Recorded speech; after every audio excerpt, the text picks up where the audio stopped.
আয়ারল্যান্ডকে বাংলাদেশ দ্বিতীয় টি-টোয়েন্টিতে হারালো। যদি সাইফুদ্দিন ওই 7 বলে 17 রান না করতেন, আপনার কি মনে হয় তাওহিদ হৃদয়, নুরুল হাসান সোহানরা যে ব্যাট করে গেছেন, লিটনের ওই দুর্দান্ত ব্যাটিং, পারভেজ ইমনের অত ভালো ব্যাটিং এর পরও বাংলাদেশ 170 করতে পারতো?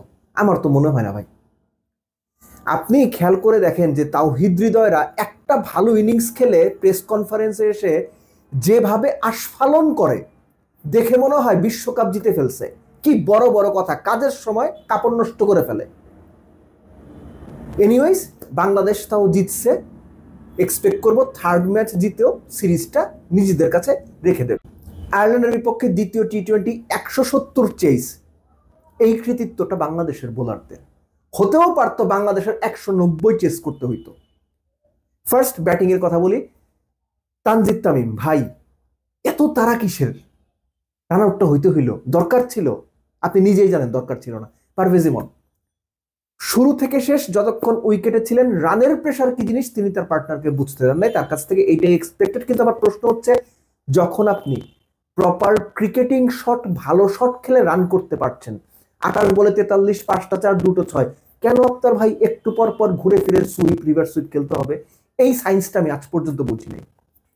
লিটন দাস একটা টাওয়েলের আত্মকাহিনী আপনি চাইলে লিখে দিতে পারেন।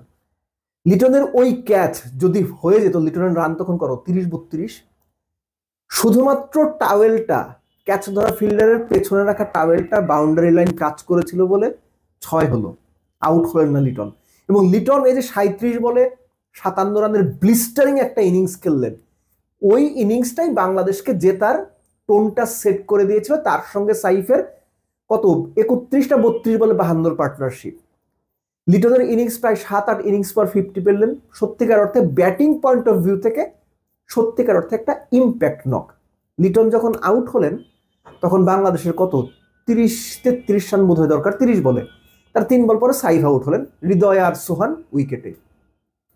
ভাই রে ভাই, দুইজন যে ব্যাট করলো, বিশ্বাস করেন আমি একটা পর্যায়ে মনে করতেছিলাম হৃদয় আর সোহান উইকেটে থাকা অবস্থায় বাংলাদেশ ম্যাচটা হেরেও যেতে পারে। আমি জানি না আপনি কি মনে করতেছিলেন, আমার এটা মনে হয়েছে। আমি সিরিয়াসলি ওরিড ছিলাম। এবং এই ওরিডটা আরো বাড়ছে যখন সোহান চপটিন করলো, ব্যাটে লাগা উইকেটে লাগলো। তার আগে তাওহিদ হৃদয় রান আউট হলো ডিরেক্ট থ্রোতে। সাইফুদ্দিন মান বাঁচাই দিছে, খুব বাজে বল করছে সাইফুদ্দিন, কিন্তু শেষ মুহূর্তে 7 বলে 17, 2টা 4, একটা বোধহয় 6, ম্যাচ জেতানোর জন্য ওইটুকু যথেষ্ট ছিল। কাম ডাউন টু বোলিং, বোলারদের কৃতিত্ব।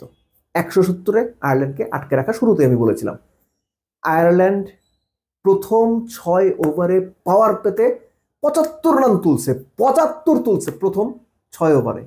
এবং ওই সময়ের মধ্যে তারা 7টা 4, 4টা ছক্কা মেরেছে।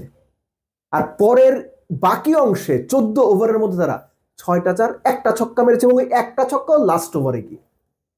কৃতিত্ব প্রাইমারিলি দেব আমি শেখ মাহিদিকে। ফার্স্ট ওভারে 13 দিয়েছিলেন নতুন বলে, সে একদম শুরুতে বল করে। তারপরে 7, 9, 11 টানা 3 ওভার যে করলেন না, এর মধ্যে 1 ওভারে ডাবল উইকেট, লাস্ট ওভারে গিয়ে আরেক উইকেট, 4 ওভার 25 রান, 3 উইকেট। এই যে শেখ মাহিদির 3 ওভারে 3টা উইকেট নেওয়া, 1 ওভারে জোড়া উইকেট নেওয়া, তানজিম সাকিব দারুণ লাইন লেন্থ মেনটেন করে বল করা, তাকে নাসুমও বেশ ভালো সাপোর্ট দিয়েছেন। যে টিম প্রথম 6 ওভারে 75 তুলে ফেলেছিল, পরের 14 ওভারে তারা মোটে 95 তুললো। অর্থাৎ সহজ করে বলের হিসেবে যদি আমি বলেন, 36 বলে 75 করলো আয়ারল্যান্ড 1 উইকেটে। সেই আয়ারল্যান্ড পরের 84 বলে করলো 95। এই ক্রেডিট বাংলাদেশের বোলারদের। লিটনের ক্যাপ্টেন্সির তো অবশ্যই। সব মিলে বোলাররা এই ধরনের উইকেট, যেটা 180-90 রানের উইকেট, এর আগের ম্যাচ শেষে আমি বলেছিলাম যে বোলারদের কাজ এই ধরনের উইকেটে 160-65 মধ্যে অপোনেন্টকে আটকে রাখা, যেন ব্যাটসম্যানরা ওই চান্সটা পায়। বোলাররা তাদের কাজটা দারুণভাবে করেছেন। এই ম্যাচের প্রেক্ষাপটে আরো প্রশংসার দাবিদার, যেহেতু অত ভালো একটা স্টার্ট ছিল। 6 ওভারে 75 অনায়াসে 190-90 হইতে পারতো।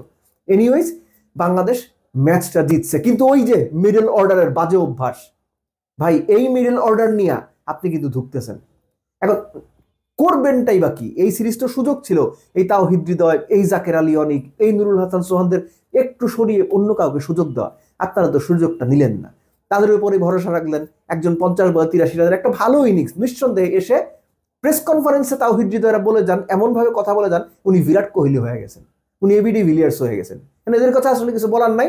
আবারও বলছি, সময় মতো গিয়ে কাপড় নষ্ট করে ফেলে। এই ম্যাচে তাওহিদ হৃদয় সেইটাই দেখাইছে, নুরুল হাসান সোহানও তাই। এবং আমি এখনো বিশ্বাস করি 7 বলে 17 রানের ওই ইনিংস যদি মোহাম্মদ সাইফুদ্দিন না খেলতো, খুব বেশি সম্ভাবনা ছিল বাংলাদেশ ম্যাচটা হেরে যাবে।